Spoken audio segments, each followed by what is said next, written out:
এবং এই লাহোরকে রক্ষা করার সৈনিক ছিল জিয়াউর রহমান।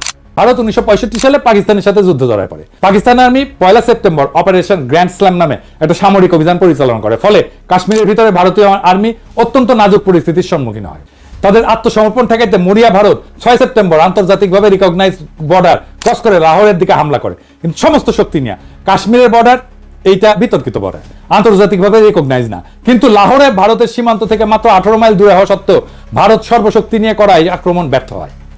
পাকিস্তান আর্মির লাহোরের বাইরে ভারতের আক্রমণকে সফলভাবে প্রতিরোধ করে এবং যুদ্ধবিরতির আগ পর্যন্ত পুরো 18 দিন ভারতীয় বাহিনীকে ঠেকায় রাখে। কে ঠেকায় রাখছিল জানেন? কে ঠেকায় রাখছিল ওইখানে? পাকিস্তানি আর্মির কারা? ইস্ট বেঙ্গল রেজিমেন্ট, বাংলাদেশের ইস্ট বেঙ্গল রেজিমেন্ট। জি, আমাদের ইস্ট বেঙ্গল রেজিমেন্ট। লাহোরকে রক্ষা করছিল ইস্ট বেঙ্গল রেজিমেন্ট এবং এই লাহোরকে রক্ষা করার সৈনিক ছিল জিয়াউর রহমান। এই জন্য জিয়াউর রহমান পাকিস্তানের বীরত্ব সূচক খেতাব পায়।